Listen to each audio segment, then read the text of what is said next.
We'd love to know, what part of the world are you watching from right now? Let us know in the comments. Now, let's dive into today's story. Chapter 1. Foundations. Max. Donovan hunched over the kitchen counter, calloused hands wrapped around a mug of black coffee, staring at the university tuition receipt. $120,000. His life savings, emptied for his only daughter, Amber. The worn lines around his steel blue eyes deepened as he glanced at the clock. 3:17 a.m. Sleep had become a luxury since Dorothy left. Max had built his life from nothing. Orphaned at 11, he'd fought his way through the foster system, worked construction through high school, and earned an engineering scholarship. Now, at 48, he was a respected mechanical engineering professor at Westridge University, known for his brilliant mind and uncompromising standards. His students feared and admired him in equal measure. The kitchen felt hollow, much like the rest of the sprawling craftsman home he'd renovated with his own hands. 22 years of marriage erased in a single conversation 3 months ago. "I need to find myself, Max," Dorothy had said, her voice unnervingly calm. "I've spent my whole life being your wife, Amber's mother. I don't even know who I am anymore." Max took another sip of coffee. The bitter liquid matched his mood. He'd given Dorothy everything: a beautiful home, financial security, unwavering devotion. Yet somehow it wasn't enough. He thumbed through Amber's graduation photos. His daughter, brilliant, headstrong, the perfect blend of his analytical mind and Dorothy's creative spirit. She'd inherited his determination and her mother's golden brown eyes. Despite the divorce proceedings, Max had insisted on covering Amber's tuition at Thornfield Art Institute. She was pursuing her dream of becoming a gallery curator, and nothing, not even Dorothy's betrayal, would stand in the way of that. The ringing phone startled him. No one called at this hour unless something was wrong. "Dad," Amber's voice crackled through the speaker. "I got the internship at Galloway Fine Arts. Can you believe it? I'm going to be working with Vince Galloway himself." Max smiled, his first genuine smile in weeks. "That's incredible, sweetheart. I always knew you would. It's all because of you," she said, excitement bubbling through her words. "The tuition, the encouragement, everything. You earned it," Max replied, pride warming his chest. "I just provided the opportunity." After they hung up, Max sat in the silent kitchen, feeling a momentary peace. Whatever was happening with Dorothy, at least his relationship with Amber remained untouched. That illusion shattered 3 days later. Max was grading papers in his home office when the doorbell rang. Dorothy stood on the porch, wearing an expression he hadn't seen before, a mixture of guilt and defiance. "I need to get the rest of my things," she said without preamble. Max stepped aside, allowing her to enter the home they'd built together. "Take whatever you want.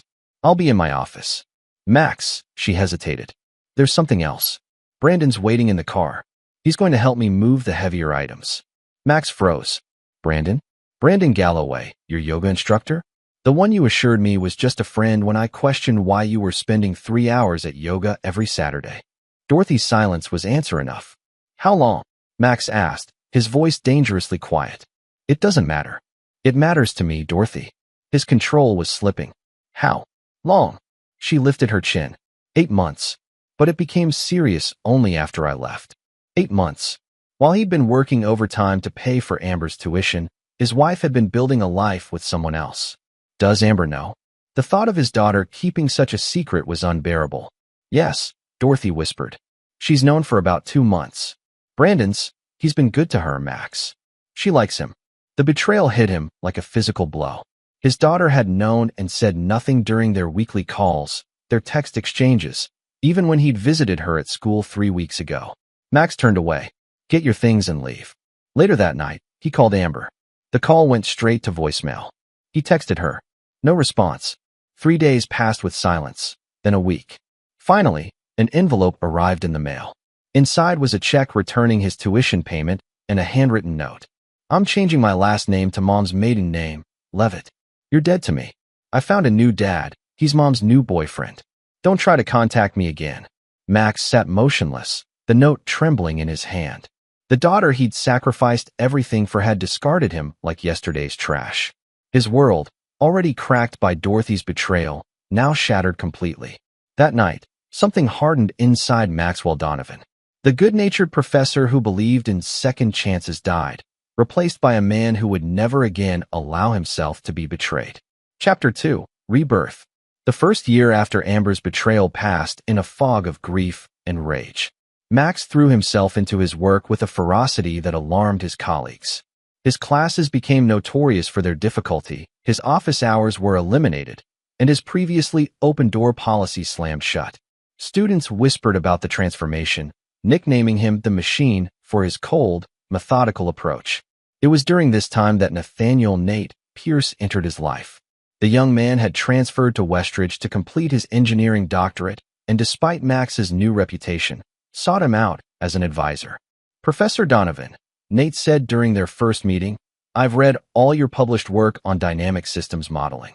Your approach to chaos theory applications in mechanical design is revolutionary. Max studied the earnest young man, early 20s, sharp, intelligent eyes behind wire-rimmed glasses, and a quiet confidence that was rare among his peers. Revolution requires discipline, Mr. Pierce. Are you disciplined? Yes, sir. Military family. For years in the Marines before college. Something about Nate's direct manner penetrated Max's carefully constructed walls. He found himself agreeing to be the young man's advisor, a decision that would alter the course of both their lives.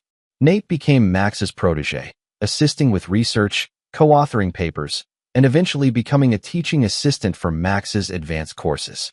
Their professional relationship gradually evolved into friendship, the only one Max allowed himself. One evening, as they worked late in the lab, Nate asked the question everyone else had been too afraid to voice. Professor, what happened to you? The older students talk about how different you were before. Max's hands stilled on the keyboard. Life happened, Nate. I learned that loyalty is a fairy tale we tell ourselves to sleep better at night. Someone betrayed you. Nate said simply. Everyone betrayed me, Max corrected. My wife for another man. My daughter for a better father figure. The universe for letting me believe family meant something. Nate was silent for a long moment. My fiancé cheated on me while I was deployed, he finally said. With my best friend since childhood. I found out when I came home early after being injured. Max looked up, recognizing the same haunted look he saw in his own mirror. What did you do? He asked. A cold smile flickered across Nate's face. I destroyed them both. Not physically, I'm not that stupid. But I made sure they lost everything that mattered to them. For the first time in over a year, Max felt a spark of interest. How? That night, over whiskey in Max's office, Nate shared his methodical dismantling of the two people who had betrayed him. How he discovered his friend's gambling problem and anonymously funded it until the man was ruined. How he'd ensured his ex-fiancée's dream job offer was rescinded by exposing plagiarism in her graduate thesis. Revenge isn't about immediate gratification, Nate explained, swirling the amber liquid in his glass. It's about patience, about understanding what really matters to your target and taking it away when they least expect it. As Max listened, something awoke inside him, a purpose, a path forward. I want that, he admitted. I want them to feel what I felt. Nate studied him carefully. Then you need to stop reacting and start planning, Professor. Emotion makes you sloppy. Strategy makes you lethal. The next morning, Max woke with a clarity he hadn't felt since before Dorothy left. He showered, shaved his grief beard, and dressed in his best suit. Looking in the mirror, he hardly recognized himself. Leaner, harder, his eyes carrying a dangerous edge. Time to play the long game, he told his reflection. That day, Professor Maxwell Donovan returned to campus a changed man. He reinstated his office hours, smiled at colleagues, and moderated the brutality of his courses. To the outside world, it appeared he'd finally processed his grief and moved on. Only Nate knew the truth, that behind Max's renewed engagement with the world lay a coldly calculating mind mapping out the perfect revenge. Chapter 3. Reconnaissance. Max knew that effective revenge required intelligence, detailed, comprehensive knowledge of his targets. Dorothy had moved in with Brandon Galloway, who owned Galloway Fine Arts, one of the most prestigious galleries in the city. Amber had not only changed her name to Levitt, but had secured a coveted internship at her new father's gallery. The connections were almost too perfect. With Nate's assistance, Max began gathering information. Public records revealed Brandon Galloway's business history, 3 galleries across the country, each more successful than the last. Social media provided glimpses into their new life together. Dorothy managing the gallery's PR, Amber assisting with exhibitions, the three of them sharing holiday photos like a perfect family. They look happy, Max observed one evening, staring at a Christmas photo of the trio in front of the gallery. People who post the most about their happiness are usually compensating for something, Nate remarked. We need to dig deeper. Through careful networking, Max reconnected with old friends in the art world, casually inquiring about Galloway's reputation. The public persona was impeccable, talented scout of new artists, charitable donor, respected businessman.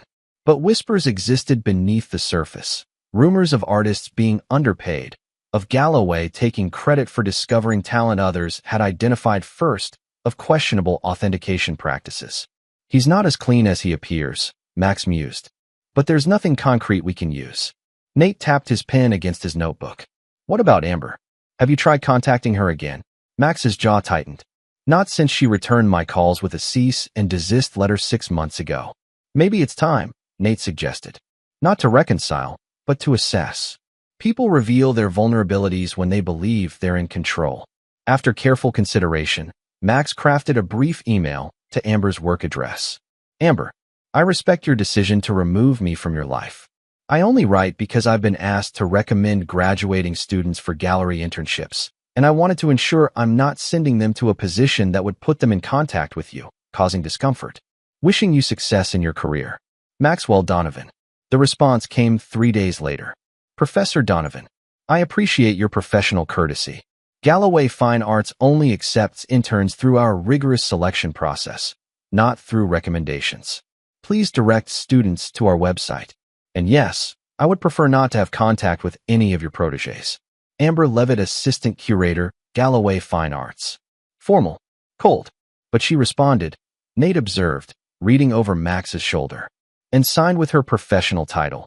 She's staking her territory, showing you she succeeded without you. Max nodded, and defensive about the selection process. Interesting that she calls them your protégés with such disdain. She's competitive, Nate said. Insecure about her position, perhaps? Worried your students might outshine her. A plan began forming in Max's mind. I think it's time I take an interest in the art world again, he said slowly. In fact, I believe I've found the perfect thesis topic for your doctoral work, Nate. What did you have in mind, Professor? Engineering authentication methods for fine art. Using spectroscopic analysis and materials science to detect forgeries. Max's smile held no warmth. The art world is plagued by fakes, after all. Wouldn't it be a public service to develop better detection methods? Nate caught on immediately. And if we happen to test these methods on pieces from certain galleries? Purely for academic purposes, of course, Max finished. The final piece fell into place a week later when one of Max's former students, Olivia Morales, returned to campus to give a guest lecture. Now a successful architect, Olivia had always shown artistic talent alongside her technical skills. Over coffee after her lecture, Max carefully steered the conversation. Your structural designs have such an artistic quality, Olivia. Have you ever considered exhibiting your technical drawings as art? Olivia laughed. Actually, I've been experimenting with abstract paintings based on architectural principles. Nothing serious, just a hobby. I'd love to see them sometime, Max said casually. In fact, I know some gallery owners who might find your perspective fascinating. By the end of their meeting, Max had secured an invitation to view Olivia's artwork at her studio. What she didn't know was that she was about to become an unwitting piece in his elaborate game of revenge. As winter turned to spring, Maxwell Donovan meticulously laid the groundwork for his plan. On the surface, he appeared to be healing, engaging with students, pursuing new research, even dating occasionally. But beneath the carefully constructed facade, every move was calculated, every relationship leveraged toward a single purpose. Dorothy, Brandon, and Amber had built their happiness on the ruins of his life. Now, with infinite patience, he would dismantle theirs. Chapter 4. The Approach. Summer arrived with sweltering heat and the execution of the first phase of Max's plan. Olivia Morales' architectural-inspired paintings had proven even more impressive than he'd anticipated, technically complex, visually striking, and utterly unique in approach. These are remarkable, Max told her honestly during his third visit to her studio. You've developed something genuinely innovative. Olivia smiled, tucking a strand of her dark hair behind her ear. Coming from you, that means a lot. But they're just a personal outlet. They deserve to be seen, Max insisted. Have you considered exhibiting? Olivia shrugged. I wouldn't even know where to start. The art world isn't exactly welcoming to outsiders, especially those with day jobs. What if I could help? Max offered. I have some connections. After careful persuasion, Olivia agreed to let Max approach galleries on her behalf, under one condition. Her identity would remain anonymous until a show was confirmed. She would exhibit under the pseudonym OM to avoid any perception of conflict with her architectural firm. This anonymity was perfect for Max's purposes. He assembled a portfolio of Olivia's work, created an artist's statement that was deliberately vague about the creator's background, and began submitting to select galleries, strategically excluding Galloway Fine Arts. Word spread quickly about the mysterious OM. Several mid-tier galleries expressed interest, exactly as Max had predicted. The architectural precision combined with abstract expression created a unique selling point, and the artist's anonymity added an element of intrigue. When 3 galleries made offers, Max orchestrated a bidding competition, generating buzz in the local art scene. As he'd calculated, news eventually reached Brandon Galloway, who prided himself on discovering fresh talent before his competitors. The invitation to bring OM's portfolio to Galloway Fine Arts arrived within 2 weeks. He took the bait, Max told Nate, showing him the email. Are you sure Olivia won't insist on attending? Nate asked. She's in Singapore for a major project until next month, Max replied. She's given me authorization to negotiate on her behalf. By the time she returns, everything will be in motion. The following Tuesday, Max entered Galloway Fine Arts for the first time, portfolio case in hand. The gallery was everything he'd expected: minimalist white walls, polished concrete floors, strategic lighting highlighting the displayed works. The space spoke of money, taste, and exclusivity. A young receptionist greeted him. Welcome to Galloway Fine Arts. Do you have an appointment? Maxwell Donovan, here to see Mr. Galloway regarding the OM portfolio. Of course. Mr. Galloway is expecting you. Please follow me. She led him through the main exhibition space toward the offices and back. Max's eyes scanned methodically, noting security camera positions, staffing, and, most importantly, the exhibited works. He recognized several pieces from artists he'd researched, including a sculpture that had been the subject of attribution controversy a few years ago. Brandon Galloway's office reflected the man himself, sleek, expensively appointed, designed to impress. Brandon rose from behind his glass desk as Max entered. At 43, he was objectively handsome, tall, with salt and pepper hair styled meticulously, wearing a custom suit that showcased his athletic build. Professor Donovan, thank you for coming. His handshake was firm, his smile practiced. If he recognized Max's name or made any connection to Dorothy, he showed no sign. Mr. Galloway, I appreciate you making time. Max's tone was professionally neutral as he placed the portfolio on the desk. Please, call me Brandon. Anyone representing talent like OM deserves my full attention. They discussed the works as Brandon examined each piece carefully. His analysis was surprisingly insightful, and despite himself, Max could see why he was successful in the art world. The man clearly had an eye for quality and marketability. These are exceptional, Brandon finally said. The technical precision combined with emotional depth is rare. I'm particularly interested in the series exploring tensile structures. The artist will be pleased to hear that. Those are some of their most personal works. Brandon leaned back. I'd like to meet OM personally. I prefer to work directly with my artists. Unfortunately, that won't be possible yet, Max replied smoothly. OM is committed to anonymity until exhibiting arrangements are finalized.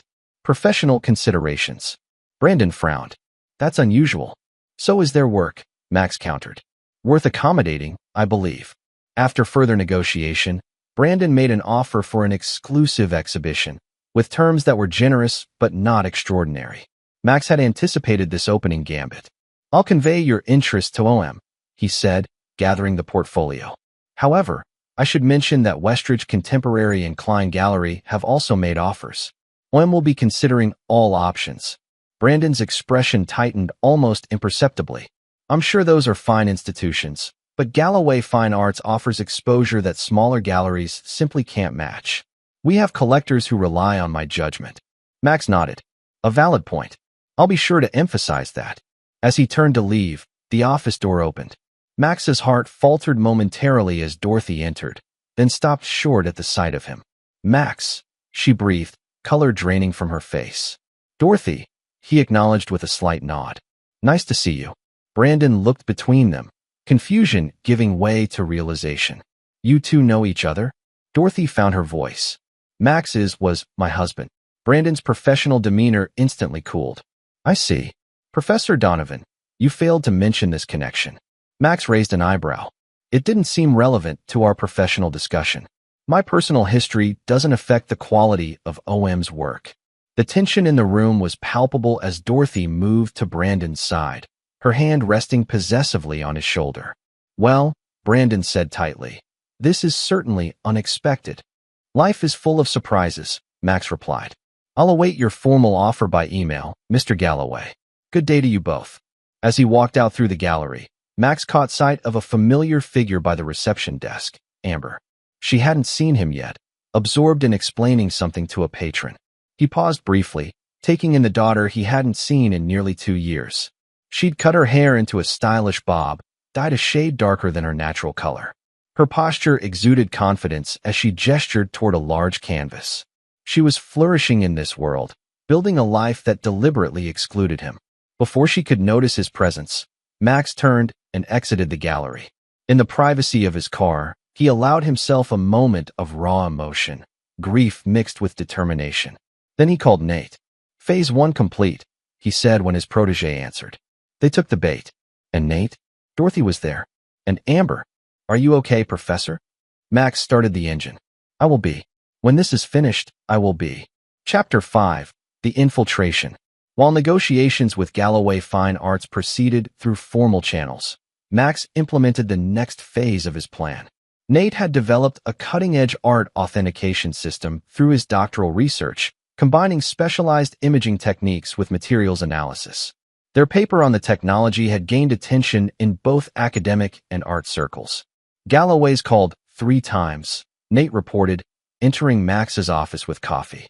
Their authentication specialist is very interested in our methods. Max accepted the coffee with a nod of thanks. And you've been appropriately hesitant? Exactly as planned. I told them we're still refining the system and aren't ready for commercial applications. That only made them more persistent. Good. Brandon won't be able to resist technology that could give him an edge over competitors. Max checked his calendar. Has Olivia returned from Singapore? Landed yesterday. She's ecstatic about the Galloway offer. The pieces were aligning perfectly. Max had negotiated an excellent exhibition deal for Olivia's work, ensuring her anonymity until the opening night. Brandon, eager to secure the mysterious OM before competitors, had agreed to terms more favorable than he typically offered unknown artists. The next day, Max received a call from an unexpected source. Professor Donovan? This is Amber Levitt from Galloway Fine Arts. Max's grip tightened on the phone. Miss Levitt, how can I help you? Mr. Galloway would like to arrange a demonstration of the authentication technology you and your doctoral student have developed. As assistant curator, I've been asked to coordinate this meeting. Her voice was purely professional, as if speaking to a stranger. Max matched her tone. I'll need to consult with Mr. Pierce. The system is his doctoral work, and we've been selective about demonstrations. Of course, Mr. Galloway is willing to discuss potential exclusivity arrangements if the technology proves as impressive as reported. I'll have Mr. Pierce contact you directly to discuss possibilities, Max replied, carefully neutral. After ending the call, Max sat motionless, processing the interaction. He'd known this confrontation would come eventually, but the emotional impact still caught him off guard. His daughter had spoken to him as if he were a complete stranger, no acknowledgement of their past, no hint of their shared history. All the better, he muttered to himself. Makes what comes next easier. The demonstration was scheduled for the following week. Nate would present the technology while Max remained uninvolved, ostensibly due to his commitments to OM's exhibition planning. This separation was strategic. It allowed Nate to build trust with Galloway independently. On the day of the demonstration, Nate arrived at the gallery with equipment cases and a confident demeanor. Max monitored remotely through a discreet earpiece, able to hear the proceedings via Nate's phone. "Mr. Pierce, welcome." Brandon's voice came through clearly. "We're excited to see this technology in action." "Thank you for the opportunity, Mr. Galloway. I've brought a portable version of our system for today's demonstration. Let me introduce our team. You know Amber Levitt, our assistant curator. This is Dorothy Galloway, our PR director, and Liam Walsh, our current authentication specialist." Dorothy Galloway. She'd taken his name already. Max's jaw clenched at the confirmation.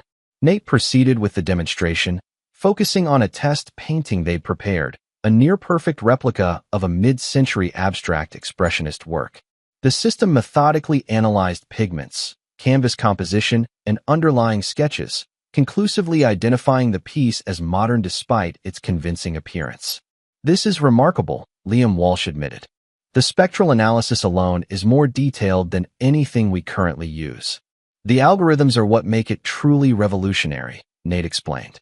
"They compare results against our database of known materials and techniques from different periods." Brandon was clearly impressed. "And this database, how extensive is it?" "Currently focused on American and European works from 1850 forward, but expanding weekly." The discussion turned to technical specifications, potential applications, and, inevitably, cost and exclusivity. "We're not officially marketing the system yet," Nate said, repeating their planned position. "Professor Donovan and I are still publishing our research. Commercial applications would be premature, but not impossible," Brandon pressed. "Galloway Fine Arts could serve as your beta testing partner. We have the inventory and expertise to help refine the system, plus connections throughout the art world once you're ready to launch commercially." "That's certainly worth considering," Nate replied, though Professor Donovan is quite protective of the academic integrity of the project.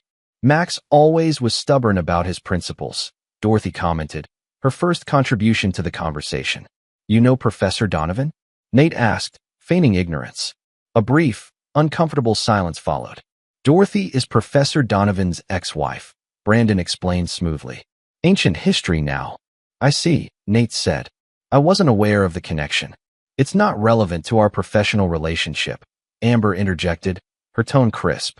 "Of course not," Nate agreed. "Speaking of professional relationships, Professor Donovan mentioned you're hosting an exhibition for OM soon. I've seen some of that work. Extraordinary stuff." The conversation shifted to safer ground as they discussed the upcoming exhibition. By the end of the demonstration, Brandon had extended an invitation for Nate to return the following week to test the system on selected pieces from their inventory. Phase 2 complete, Nate reported later in Max's office. "They're hooked on the technology." Galloway practically salivated at the possibility of exclusive access. "And their reactions to my name?" Max asked. "Revealing." Dorothy seemed uncomfortable. Amber was defensive. Brandon tried to dismiss it as insignificant. Max nodded. "And Olivia's exhibition plans. Proceeding is scheduled. They're giving OM the main gallery space for the opening in 3 weeks." Brandon mentioned the significant marketing investment they're making. Clearly, he's positioning this as a major discovery. "Perfect," Max said softly. "Now we move to Phase 3. Chapter 6, The Deception." As the exhibition date approached, activity at Galloway Fine Arts intensified. Brandon had launched an aggressive marketing campaign for the mysterious OM, generating significant buzz in the art community. Previews for select collectors had resulted in multiple pre-opening sales commitments at impressive prices. Meanwhile, Nate had become a regular presence at the gallery, testing their authentication system on various pieces and building rapport with the staff, including Amber. His reports to Max were detailed and strategic. "She's talented," Nate acknowledged after his 4th visit, "but insecure about her knowledge. She compensates by being exceptionally prepared and slightly overconfident in her assessments." "And her relationship with Brandon and Dorothy?" "Professional with Brandon in public, but there's an underlying familiarity. With Dorothy, more complicated. There's affection, but also tension. They disagreed twice during my visit, once about artist placement, once about invitation protocols. Dorothy deferred both times, but not happily." Max absorbed this information, adding it to his mental map of the gallery's dynamics. "Any vulnerability in their authentication processes?" Nate hesitated. Possibly. Their specialist, Liam, is competent but overwhelmed. Brandon's been aggressive about acquiring new works, particularly during the past year. Some pieces have received only cursory examination due to time constraints. This aligned perfectly with Max's research. Brandon had expanded his inventory significantly after marrying Dorothy, apparently using her money to fund new acquisitions. His reputation was built on discovering undervalued artists who subsequently appreciated, a track record that attracted wealthy investors and collectors. 3 days before the exhibition opening, Max met with Olivia at her studio to review final arrangements. "I still can't believe this is happening," she said, watching as he photographed her newest works. "A solo show at Galloway is a dream scenario." "You've earned it," Max replied sincerely. "Your work is exceptional." Olivia studied him thoughtfully. "Why have you done all this, Max? Don't misunderstand. I'm incredibly grateful, but this level of involvement is above and beyond what any former professor would do for a student." Max considered his answer carefully. "Let's just say I understand what it's like to have your contributions overlooked. I wanted to ensure that didn't happen to you. Well, I can never repay you." She smiled. "Are you nervous about the opening?" "I know I am." "Everything will go exactly as planned," Max assured her. The morning of the exhibition, Max executed the final critical phase of his plan. He called Nate, who was scheduled to conduct one last demonstration at the gallery. "Test piece 37B today," Max instructed. "Make sure Brandon and Amber are both present for the analysis." Test piece 37B was the linchpin of their strategy, a painting they had commissioned from a talented forger, replicating the style of a mid-century artist whose works commanded significant prices. The piece had been artificially aged using techniques that would fool conventional examination but would be detected by their advanced system. "Are you sure about this timing?" Nate asked. "It's cutting it close to the opening." "That's precisely the point," Max replied. "Maximum impact with minimum recovery time." That afternoon, Nate conducted the demonstration as planned. Brandon, eager to showcase the technology to a potential investor, had brought in one of his most important clients. "This system represents the future of authentication," Brandon explained to the elegant older woman beside him. "Even the most sophisticated forgeries can't escape detection." Nate set up the equipment, focusing it on test piece 37B, which they had planted among the gallery's inventory the previous week with a convincing provenance document.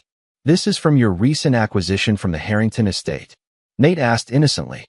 "Yes," Brandon confirmed.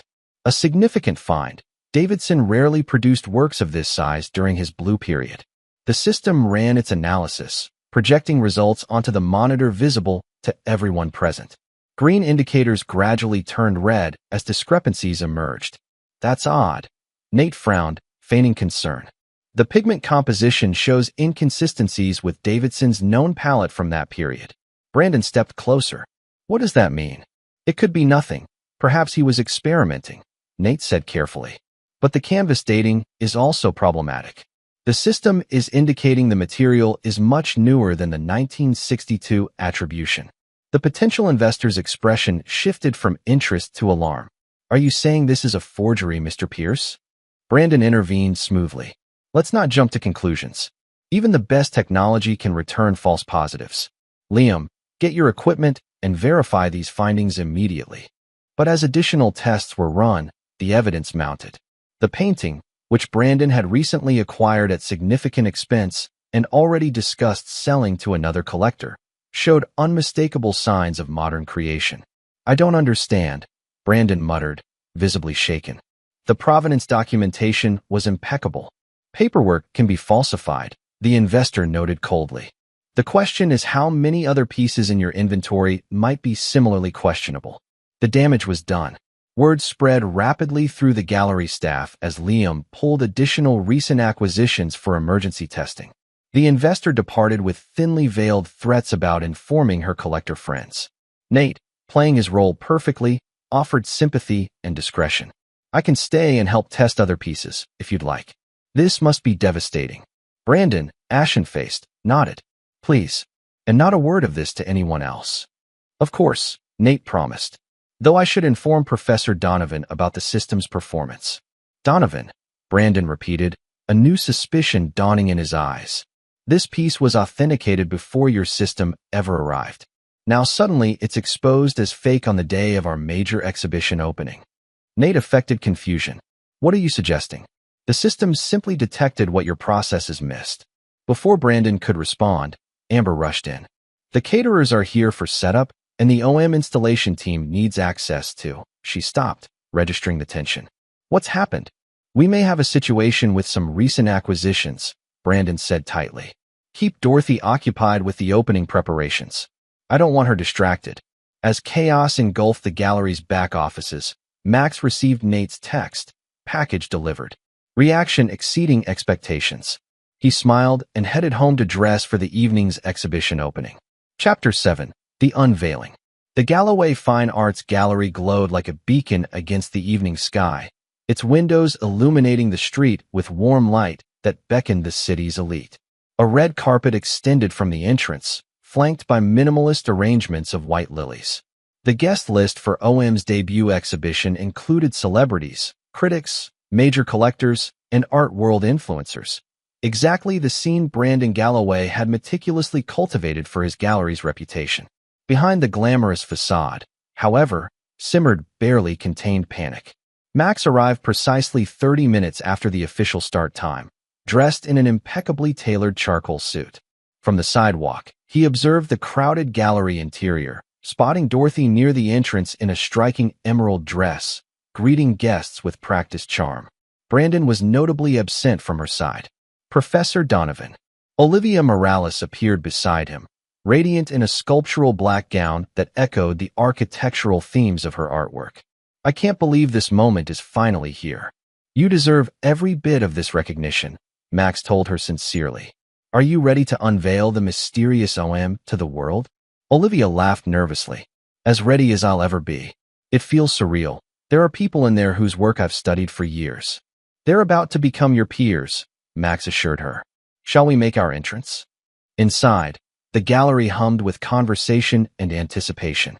OM's works dominated the main space, dramatically lit to emphasize their complexity and precision. Already, red dots indicating sales appeared beside several pieces. Dorothy spotted them immediately, her professional smile faltering briefly before she composed herself and approached. Professor Donovan, welcome. Her tone was carefully neutral. And you must be OM? I'm Dorothy Galloway, head of public relations. Olivia Morales, Olivia replied, extending her hand. Your gallery is stunning. Thank you for this opportunity.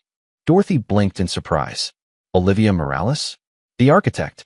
Architecture is my profession, Olivia explained. Art has been my private passion until Max convinced me to share it. Dorothy's gaze shifted to Max, questions and suspicions evident in her expression. How fortunate that Max discovered your talent. If you'll excuse me, I should introduce you to some eager collectors. As Dorothy led Olivia away, Max navigated through the crowd, accepting congratulations from those who recognized him as OM's representative. He noticed Amber across the room, engaged in animated discussion with a reporter, purposefully avoiding looking in his direction. Nate materialized at his elbow, offering a glass of champagne. Quite the success, he murmured. 6 pieces sold already, and the formal unveiling hasn't even happened. And our other project? Max asked quietly. Progressing rapidly. Brandon's been testing pieces all afternoon. 3 more questionable attributions identified. He's barely holding it together. As if on cue, Brandon emerged from the back offices, his public persona firmly in place despite the strain evident around his eyes. He made his way directly to the center of the room, signaling for attention. Ladies and gentlemen, welcome to this extraordinary evening at Galloway Fine Arts. His voice carried naturally, commanding the space. Tonight marks a significant milestone for our gallery. The introduction of an artist whose work represents the exciting intersection of precision and emotion, structure and fluidity. The crowd quieted, attention focusing on Brandon as he continued his practiced speech. Max watched Dorothy's expression carefully, her eyes repeatedly darting to the back offices with barely concealed concern. For months, the art world has speculated about the identity of OM, Brandon was saying. Tonight, we are privileged to introduce you to the remarkable talent behind these works. Please welcome Olivia Morales. Applause filled the gallery as Olivia stepped forward, blushing slightly under the attention. Brandon guided her through a brief interview, highlighting her architectural background and unique approach. The audience was captivated, particularly when she described how structural engineering concepts informed her artistic expression. Throughout this triumphant moment, Max observed the subtle undercurrents of tension. Brandon's performance was flawless, but his posture betrayed his distraction. Dorothy kept glancing at her phone. Amber had positioned herself near an exit, as if preparing for a quick retreat. The evening proceeded according to plan. Champagne flowed. Critics praised. Collectors purchased. By 9 o'clock, nearly every piece bore a red dot, and Olivia was surrounded by admirers. Success by any measure. It was then that Max implemented the final twist of the evening. Approaching Brandon during a rare moment alone, he extended his hand.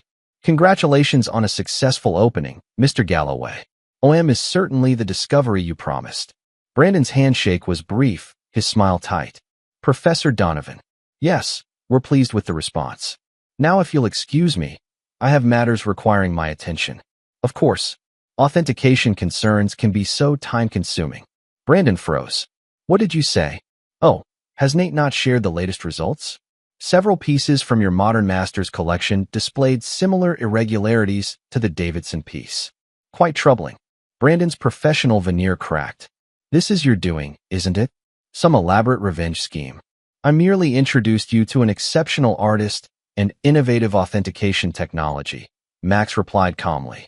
"If these tools revealed problems with your inventory, that hardly seems my responsibility.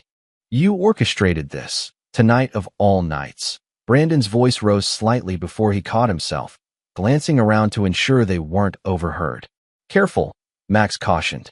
"Scenes aren't good for business, especially when your gallery's reputation for authenticity is already compromised." Brandon's face flushed with barely suppressed rage. "What do you want?" "Want? I have everything I want. OM's exhibition is a triumph. Nate's authentication system is proving its value. My part in this evening is complete." Max sipped his champagne. "Though I do wonder how your investors will react when they learn about the authentication issues. Art collectors can be so unforgiving about such matters."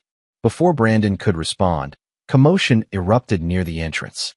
A tall man in an expensive suit was arguing with security, his voice carrying across the gallery. "I don't give a damn about your guest list. I've invested over $3 million in this gallery, and I want answers from Galloway now." It was Harold Wentworth, one of Brandon's major investors. The potential buyer from that afternoon had clearly spread the word faster than anticipated. Max raised an eyebrow. "Your investors appear to be seeking those answers already. How unfortunate." He walked away as Brandon rushed to intercept the irate investor, leaving chaos in his wake. Across the room, he caught Dorothy's gaze, her expression a mixture of confusion and dawning horror as she registered the confrontation unfolding. Amber approached her mother, whispering urgently in her ear. Dorothy's hand flew to her mouth, her eyes immediately finding Max in the crowd. The look she gave him contained recognition of what was happening and why.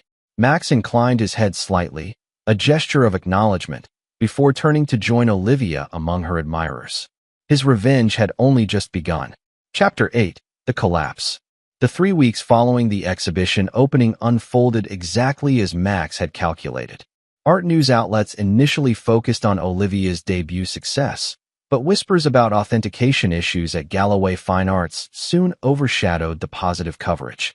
Brandon attempted damage control, issuing a statement about enhanced verification protocols and commitment to authenticity, but the damage was spreading. Harold Wentworth had demanded an immediate audit of all works he'd purchased through the gallery. When 2 pieces from his collection showed questionable provenance, he filed a lawsuit alleging fraud and negligence. Other collectors quickly followed suit. Nate, still playing his role as the objective technology expert, was quoted in several articles about the importance of thorough authentication processes. His diplomatic comments carefully avoided direct criticism of Galloway, while simultaneously emphasizing the prevalence of forgeries in the high-end art market. Max monitored these developments from a distance, receiving regular updates from his network of contacts. He hadn't returned to the gallery since the opening, but a chance encounter at a university fundraiser brought him face-to-face with Dorothy once again. She approached him directly at the reception, alabaster skin pale against her black cocktail dress. "You've destroyed everything," she said without preamble, voice low and controlled despite the accusation. "Are you satisfied?" Max regarded her calmly. "I merely provided tools that revealed the truth. If Brandon built his reputation on fraudulent attributions, that's hardly my doing." "Don't pretend this wasn't deliberate," Dorothy hissed. "You engineered this entire situation, finding Olivia, developing that authentication system, timing everything for maximum damage." "An interesting theory," Max replied, "though it presumes I care enough about your new life to invest such effort. Perhaps Brandon simply got careless, cutting corners to expand too quickly." Dorothy's composure slipped momentarily. "We're facing financial ruin. The lawsuits, the canceled sales, the reputational damage, it's devastating." "How unfortunate. Though not nearly as devastating as discovering your wife and daughter have been lying to you for months before abandoning you entirely." Max's tone remained pleasant, but his eyes hardened. "Perspective is everything, Dorothy." She paled further. Amber was young, confused. 22 is old enough to know loyalty from betrayal. Max cut her off. "She was an adult who made her choice. As did you. What do you want from us?" Dorothy asked, a tremor in her voice. "Money? A public apology? Name your price to call off this vendetta." Max smiled without warmth. "That assumes there's a price. There isn't. Some debts can only be paid in kind." He walked away, leaving her standing alone amidst the crowd of academics and donors. The following week, the situation at Galloway Fine Arts deteriorated further. An anonymous tip led the Art Authentication Board to launch a formal investigation into the gallery's practices. Brandon was forced to close the gallery temporarily to facilitate the review process, a transparent attempt to stem the bleeding of his reputation. Meanwhile, Olivia's career flourished. Coverage of her unique artistic approach generated interest from multiple galleries, and a prestigious architecture journal featured her work on its cover, highlighting the relationship between her structural designs and artistic expression. Nate's authentication system attracted attention from museums and major auction houses, establishing him as an emerging authority in art verification technology. His doctoral thesis received exceptional marks, with job offers arriving from institutions across the country. Everything was proceeding according to plan until an unexpected development occurred. Amber Levitt requested a meeting with Max. The email arrived on a Tuesday morning. Its subject line, simply "Request for discussion." The message was brief and formal. "Professor Donovan, I believe it is time we speak directly. I propose meeting at Riverside Coffee tomorrow at 2 p.m. I will be there regardless of whether you respond to this email. Amber Levitt." Max stared at the screen, considering the implications.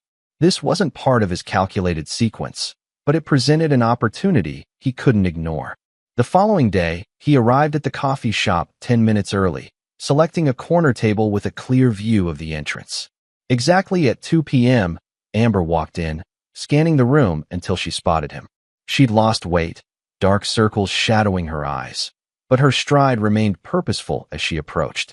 "Thank you for coming," she said, settling into the chair across from him. "Your message suggested you'd be here whether I came or not," Max replied. "That would have been a waste of your time." A ghost of a smile flickered across her face, still literal as ever. They sat in silence while Amber ordered coffee. Max noticed her hands trembling slightly as she wrapped them around the mug. "Brandon's gallery is finished," she finally said. "The investigation found multiple pieces with fabricated provenance. His reputation is destroyed." "I read the coverage," Max acknowledged. "Unfortunate for those who trusted his expertise." Amber met his gaze directly. "We both know this was your doing. All of it. Olivia Morales, the authentication system, the timing, everything." "That's quite an accusation. Do you have evidence?" "I don't need evidence. I know how you think, how you plan. This has your signature all over it. Methodical, comprehensive, perfect in execution." There was something almost like grudging admiration in her tone. Max didn't confirm or deny, simply watching her. "Mom and Brandon are divorcing," Amber continued. "He blames her for introducing you back into his orbit. She blames him for cutting corners with authentication. They're tearing each other apart. And you're caught in the middle," Max observed. Again, Amber's jaw tightened. "I made my choice 3 years ago." "Yes, you did. quite forcefully as I recall. You're dead to me. I found a new dad. Those words tend to stick with a person. She flinched. I was angry, hurt. No, Max interrupted sharply. You don't get to rewrite history. You weren't some confused child. You were a college graduate with a degree I paid for, making a calculated decision to align yourself with what you perceived as the winning side. Is that what you think? Amber's voice rose slightly. That I abandoned you for what? Money? Status? Your actions spoke clearly. You changed your name, cut all contact, returned my calls with legal threats. When Dorothy chose Brandon, you chose him too, as your replacement father. Tears welled in Amber's eyes. You have no idea what I was going through. Enlighten me, Max said coldly. Explain what possible justification you had for such complete betrayal. Amber took a shaky breath. Mom had been unhappy for years. You were always working, always focused on your research, your students. She felt invisible. When she met Brandon, he made her feel seen again. I watched her come alive in a way I'd never witnessed before. So you decided to punish me for her unhappiness by erasing me from your life? No. Amber hesitated. At first, I tried to stay neutral. But Brandon offered me the internship at his gallery, my dream opportunity. You'd always been skeptical about my art history degree, always pushing me towards something more practical. I wanted security for you, Max said. Stability. Brandon believed in my passion. He opened doors I never thought possible. Amber wiped away a tear. Then Mom told me you were fighting the divorce, making things difficult. She was so stressed, so miserable. Brandon suggested it might help if I created distance. Max's expression hardened. And you agreed to cut me out completely. To break all contact. To return the tuition I'd sacrificed everything to provide. I was wrong, Amber whispered. I know that now. I let myself believe their version of events because it was easier, because it aligned with what I wanted. And now that their house of cards has collapsed, you've come seeking. What? Forgiveness? Reconciliation? Amber met his gaze directly. The truth. I want to know why you waited 3 years. Why now? Why not destroy Brandon immediately after I sent that letter? Max considered her question carefully. Revenge served hot is satisfying but short-lived. Served cold, it's justice. This goes beyond justice, Amber said. You've been planning this for years, positioning every piece perfectly. What happens next in your grand design? Do you come after me now? You've already lost everything you valued, Max replied. Your mentor, your career trajectory, your new father. What more could I possibly take? Amber's face crumpled. My real father. Any chance at fixing what I broke? For a moment, Max felt the ice around his heart crack slightly. The young woman before him, despite everything, was still his daughter, still carried his determination and intellect.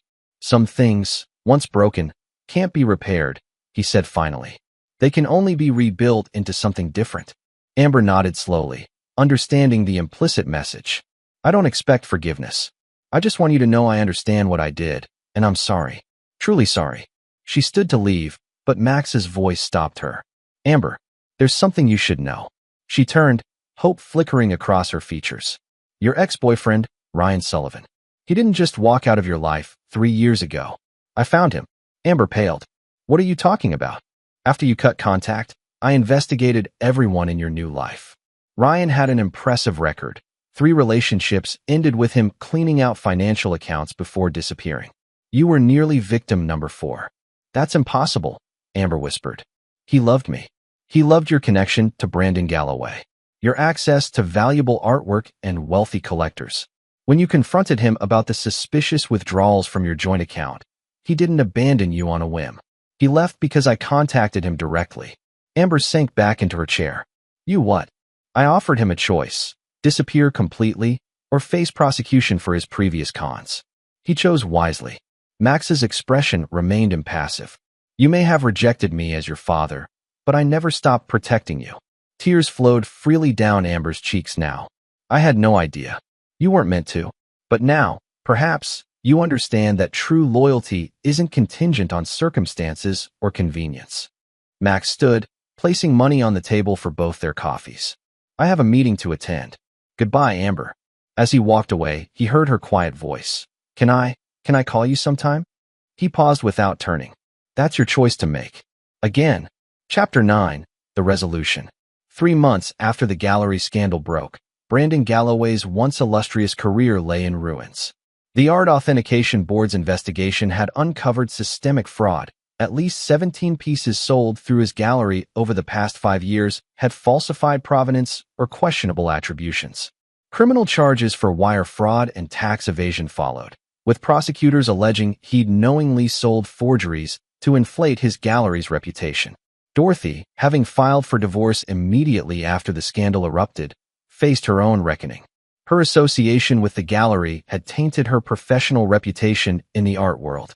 Financial audits revealed she'd invested nearly all her divorce settlement from Max into Galloway Fine Arts, funds that were now entangled in lawsuits and potential seizures. Max monitored these developments with detached interest, his focus shifting to other matters. Nate had accepted a prestigious position with the Museum of Modern Art's Conservation Department, where his authentication technology was being implemented as a new standard. Olivia's career had skyrocketed, with commissions for both architectural projects and art installations flowing in steadily. His own life had found a new equilibrium. After years of isolation, he'd begun reconnecting with old friends, accepting social invitations, even dating occasionally. The consuming fire of revenge had burned down to embers, leaving space for other pursuits. On a crisp autumn morning, Max was preparing lecture notes in his campus office when a knock interrupted his concentration. "Come in," he called, expecting a student with questions about the midterm assignment. Instead, Amber stood in the doorway, more composed than at their coffee shop meeting, but still carrying the shadows of recent months in her expression. "I should have called first," she said hesitantly. "I can come back another time." Max gestured to the chair across from his desk. "I have 20 minutes before my next class." Amber settled into the seat, setting a leather portfolio on her lap. "I've been offered a position at the Miller Foundation's Authentication Department. They were impressed by my ability to identify inconsistencies in several pieces at Galloway before the official investigation." "Congratulations," Max said neutrally. "It's a respected institution. I start next month." She opened the portfolio, removing a thick envelope. "Before I begin this new chapter, I needed to address the past properly." She slid the envelope across the desk. Max made no move to take it. "What is this?" "The full tuition amount you paid for my degree, with interest." Amber's voice was steady. "I've been working 3 jobs to save it." Max studied her face, seeing the determination so like his own. "Keep it. Start your new life without that debt." Amber shook her head. "I need to repay what I took. Not just the money. That's the easy part, but the trust one destroyed. I know it can't be repaired instantly, if ever, but I have to start somewhere." After a moment's consideration, Max took the envelope. "I'll put it in a fund. For your future children's education, perhaps." A flash of surprise crossed Amber's face, followed by a tentative smile. "That's more than I deserve." "It's not about deserving. It's about legacy." Max leaned back in his chair. "Family isn't just about shared history or blood. It's about who stands beside you when it matters, who chooses you repeatedly, not just when it's convenient." Amber nodded, blinking back tears. "I've learned that lesson. The hard way." "As have we all," Max acknowledged. A comfortable silence settled between them, not the charged tension of their previous encounter, but something more contemplative. "Have you heard from your mother?" Max finally asked. "She's moved to Portland, staying with her sister while the legal issues resolve." Amber twisted her hands in her lap. "She asks about you sometimes." Max raised an eyebrow. "I doubt that." "She does," Amber insisted. "Not directly, but she'll mention something from before, a trip we took, a holiday tradition, and then ask if I've spoken to you." "And Brandon?" Amber's expression hardened. "Awaiting trial. His lawyer is pushing for a plea deal, but the prosecution seems determined to make an example of him." Max nodded, unsurprised. The art world demanded a sacrificial lamb to restore confidence in the market, and Brandon had positioned himself perfectly for the role. Was it worth it? Amber asked suddenly. "All the planning, the waiting, the perfect execution. Did it give you what you wanted?" Max considered the question carefully. It wasn't about wanting something specific. It was about balance. A debt repaid. An equation completed. And is it completed?